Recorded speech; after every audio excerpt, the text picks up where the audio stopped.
كريستيانو رونالدو انتهى، باع وروح بح. كريستيانو رونالدو لن يجدي نفعا لا في الدوري السعودي ولا في المنتخب البرتغالي. تلك سنة الحياة، ما عاد يفيد ولا شيء. مش صحيح، كريستيانو رونالدو لم ينتهي بعد. منذ أيام قليلة أحرز جائزة توب سكورر أول ذا تايم. منذ أيام قليلة فتح قناة يوتيوب عملت رقم قياسي جديد. كيفاش انتهى كريستيانو رونالدو؟ خلينا نسمعوا الحكاية. بسم الله الرحمن الرحيم، مرحبا بكم على منصة سبورت لونج. موضوعنا اليوم يتعلق بكريستيانو رونالدو.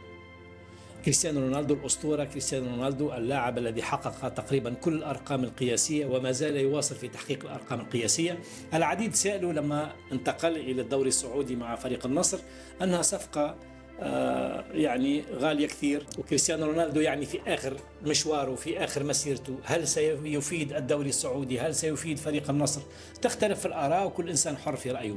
وجهة نظر شخصية أنه كريستيانو رونالدو حتى في نهاية مسيرته قام بأرقام قياسية جديدة في الدوري السعودي، وكان هداف الدوري في الموسم الماضي.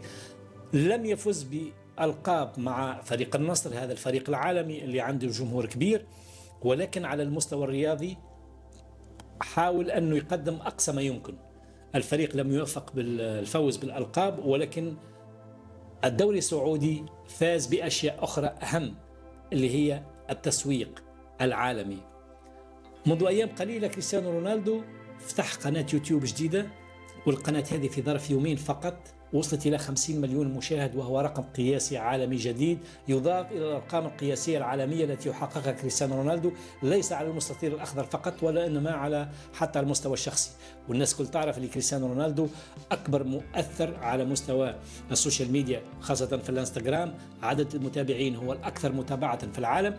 فبمجرد أنه أطلق قناة اليوتيوب كانت خلفية هذه القناة أو هذه الانطلاقة من البحر الأحمر، من المملكة العربية السعودية. شوفوا كم المتابعين اللي شافوا اللقطة هذيك في ظرف وجيز. إذن على المستوى التسويقي، على مستوى رؤية السعودية 2030، كريستيانو رونالدو ليس بالصفقة الفاشلة كما يعتقد البعض. هذا يدخل في إطار رؤية السعودية، يدخل في إطار استراتيجية التسويق لاحتضان الكأس العالم التي ستنظمها المملكة العربية السعودية، ويدخل في إطار تقوية وجلب النجوم إلى الدوري السعودي. وسترون قريبا جدا في السنوات القادمة أن الدوري السعودي سيكون من بين أقوى الدوريات في العالم، وسينافس الدوريات الكبرى، وسيستقطب العديد من النجوم، وهذا سيعود بالفائدة على المنتخب الوطني السعودي، وسترون كيف ستكون نتائجه في القريب العاجل. إذن استقطاب نجم بحجم كريستيانو رونالدو ليس فقط على المستوى الرياضي، والاستفادة منه جاءت على مستويات أخرى. هذه هي الرؤية، وأصحاب الفكر الضيق وأصحاب الذين لا ينظرون إلا لقيمة العقد لا ينظرون إلى ما وراء العقد.